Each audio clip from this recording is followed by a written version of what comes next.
Welcome to Almost Here, Round the Corner Future Technology podcasts with Richard Jacobs. Future technologies poised to transform our lives for better or worse are the focus of this podcast. Almost here means these technologies are now here and starting to be used, or just around the corner, from Bitcoin to artificial intelligence, 3D printing, blockchain, virtual reality, and more. Hello, everyone, and welcome to Future Tech Podcast. I'm your host, Juliette Lamar, and we have with us today Tom Coughlin. He is the CEO at Kinesis Limited. Welcome, Tom. Thank you very much, Juliette. Thanks for having me on the show. Absolutely. We're very excited to have you here. So why don't you go ahead and give us a little bit of background about Kinesis and what you do? Sure. So what we're developing at Kinesis is a monetary system, actually. It's a monetary system designed to be secure, efficient, and rewarding. And ultimately, it's designed for the benefit of everyone, both collectively and individually. And really what we've focused in on at Kinesis is developing sound money, and successful money. And in doing so, we really honed in on the two primary factors of what makes money successful. And what makes money successful is it being an efficient medium of exchange and an effective store of value. So as an effective store of value, we've chosen actually the greatest store of value of all time, which is gold. It's independently valued by civilizations all around the world, and it's held its value over time throughout millennia better than any other asset, actually. And so that's and what we've done, I guess, from there to cover off on the efficient medium of exchange is put it on the blockchain, ultimately. So we've adopted the latest and the greatest of innovative technology and ultimately put on the blockchain a highly efficient rail system to connect one party with another party throughout the world. Now, where our name comes from, Kinesis, which is a Greek word, still used today, but it goes back to ancient Greek times. It means movement. And see, what we are attempting to combat, and you see this in basically the cryptocurrency world, with cryptocurrency or with any other asset, if someone makes a decision to exchange one form of money for another form of money, then they're valuing the other form of money more so to a greater extent than what they're swapping the other one for. So if, say, for example, we're swapping legal tender fiat currency for Bitcoin, then ultimately I'm valuing Bitcoin, or I think the prices of Bitcoin is going to go up against fiat currency, whether it be US dollar. So therefore, why would I actually go forward and be inclined to actually use Bitcoin as a payment currency, unless, of course, I needed to? So and this is called Gresham's Law, which means bad money drives out good. And this is what's really held gold back from being a payment currency, ultimately, because the people who invest in gold or buy gold, they're not wanting to actually use it as a payment currency. So what we've done is highly incentivize the actual utilization and use and participation of it as a payment currency. So, and in doing that, we've created this yield system. And so this is like our third dimension that we bring, this highly rewarding yield system. So, and I can delve into the mechanics of it in a little bit, but basically we have like a passive yield, which people can just earn from holding our currencies. But also we have this like active yield where everyone is actually rewarded for actively participating in it. And our system allows people to actually create and mint their own currency, and then they're actually rewarded for actually once they like send, spend, or sell it. So it's it's a whole new innovative sort of concept, which takes a lot of people to get their sort of mind around for a while. But within our system, once you like say, for example, bring capital into our system, create your own currency, and then send, spend, or sell it. After you do that, you still keep on receiving a yield like forever in perpetuity. So, and that's where the greatest yields are. So if I bring $50,000 into our system, I create currency. Once I sell it or send it, then I actually keep on receiving a portion of the transaction fees of the monetary system forever. So it's a system that is not debt-based. So I don't get a yield from like lending out money like our current fractional banking system.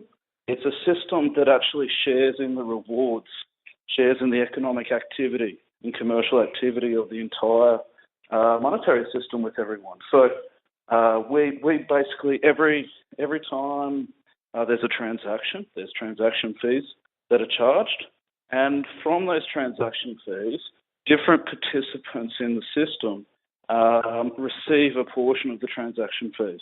And it's all designed to keep money flowing, keep money being used as money, and also designed for economic activity to be promoted through the use of money as well. So we don't want to encourage within our system just simple hoarding or saving.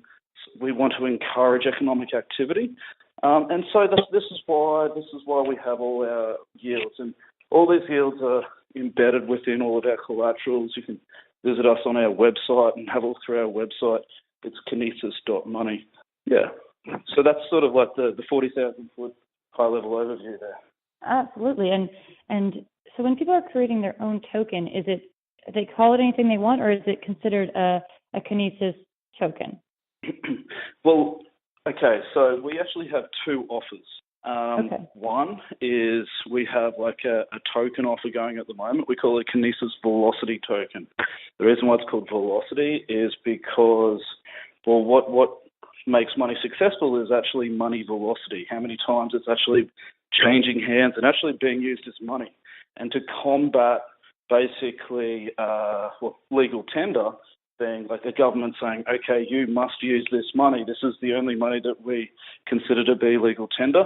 That's why we have these all incentivizing sort of reward system for actually using it as money. So that token that we have offered now, that's basically just investors in that receive a share of the transaction fees of the entire system. So that's 20% transaction fees of the entire system shared with token holders. So whoever gets involved now, that's like the greatest form of participation within our system, and it's like people buying into the success of our system. That's open now. In November, we'll be opening, going into pre-sale for our, we call it our currency suite, ultimately, and this is like our Kinesis currency. And this isn't actually it's not really a cryptocurrency. It's using like distributed ledger technology, but it's ultimately putting divisible units of gold and silver onto the blockchain and actually like monetizing them in the true sense of the word. So, and this is physical like metal sitting in the vault. There's already gold and silver in the vault. And it's basically turned into these divisible units of currency, which can pass through blockchain rail system, ultimately, and payment system. And ultimately, where all of this comes from, we're not just a startup. In fact, this whole concept has been born out of an existing operation, an existing organization, and that's called Allocated Bullion Exchange, ABX. You can look ABX up as just abx.com. It's one of the world's largest, if not the world's largest, wholesale physical bullion exchange. So for precious metals, gold, silver, platinum, we have like partnerships with the likes of some of the largest exchanges around the world, like Deutsche Börse, postal systems as well, and some of the largest like physical traders of metals all around the world participating in the system, who have bought into the system, who are using the system on a day-to-day basis. And that was founded in 2011. And really, from there, we saw this great ability to solve so many more problems that exist, not only like in the cryptocurrency world. In fact, solving the problems in the cryptocurrency world isn't really our main vision. We see big problems like in ultimately the banking system. We see big problems with obviously fiat currencies and many other problems in different areas in the investment world, etc., that we're trying to solve.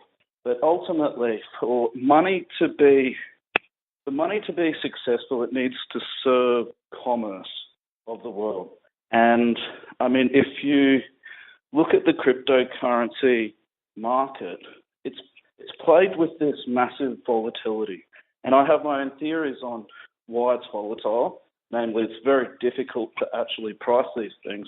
I come from a market background. I come from a finance and an exchange engineering and architectural background. So I know a little bit about pricing mechanics. It's just very difficult to price these assets, if you call them that.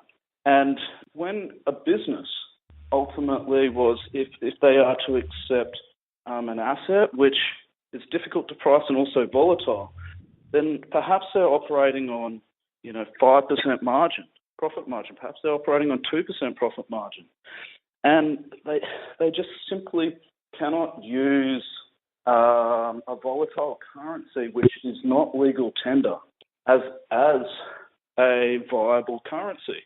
They can use it perhaps for a momentary transaction, but ultimately for a currency to be successful, it also needs to be a reserve currency. So they need to be able to use it. They need to be able to hold it on their balance sheet. And at the moment, that is a very significant problem. So we've sought to solve, obviously, that problem, create stability. We've got the stability through the most stable asset of all time, gold. It's held its value the most effectively throughout all of time. We've adopted the latest in technology. So our technology that we currently use, that we've adopted, we've taken the blockchain network Stellar, and we've created a fork of it. And we've honed in actually on some security aspects to make it, in our view, more secure. And we've brought different things like, for example, our fees are calculated on a percentage value method. So you can buy, for example, a coffee for $1, and it's an appropriate fee, or yet there can be $1 billion transaction go through, and it's an appropriate fee for that. And if you actually look at blockchain networks around the world, each transaction is a set fee per transaction. So it's not a one-size-fits-all for all different kinds of transactions. I think I've seen Bitcoin fees before at around $20 per transaction. I can't buy a coffee if I'm paying a $20 fee. Exactly. For example. Yeah. So, yeah.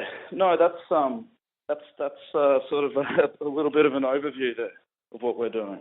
And so let's get into, so we just spoke a lot a bit about the Kinesis currency and the Velocity token. Go into a little bit of detail about the debit card and how that will work. Yes, certainly. So we've done a strategic deal with a mobile bank. This mobile bank already serves around 150 corporations around the world, and they service a lot of like telecommunication companies, etc., and already have a lot of users. And in fact, we've got the exclusivity on their cryptocurrency wallet, on their entire cryptocurrency wallet, because we're building our own exchange. It's an entire ecosystem that we're building, and this is something really important for us because we ultimately need the integration into the legacy banking system. And a mobile bank is ultimately the most appropriate kind of business to interface into because they are a platform that interfaces into multiple banks all around the world. So our debit card it will be issued by into domestically from around 50 different countries all around the world.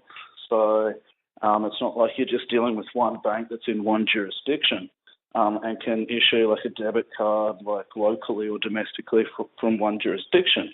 The chances are that ultimately if you become like a user of our system, then we can actually issue you like a domestic debit card for the system, and ultimately it's linked up to our currencies, the Kinesis currency suite. So if you're holding, say for example, the Kinesis Gold coin, and you go and spend your debit card, you go and buy something at shop or with a merchant, with the goods and services provider, then it will automatically debit like your gold holding. There's a few different mechanics going on behind the scenes, like with regards to the exchange and everything like that. But there's no hidden fees or anything like that. And then if you actually created the currency that is sitting within your card or your wallet, then you'll then benefit from whatever you spend going forward into the future. That's fantastic. Yeah. So, Tom, give us a little bit of insight into how you arrived being at Kinesis and really what motivates you within the space.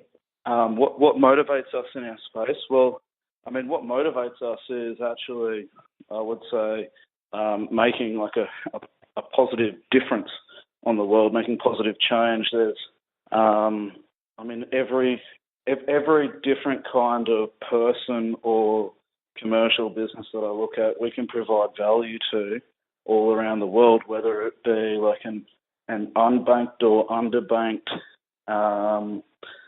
migrant worker or worker in a underdeveloped world, to a large multinational company, to even, say, for example, a miner of gold or silver can actually benefit from our system. And ultimately, we're a system that we stand for like honesty and equality. We want to, protect the liberties of people, so you can operate within our system with anonymity, ultimately, just like any other blockchain system, but also be rewarded for your efforts individually.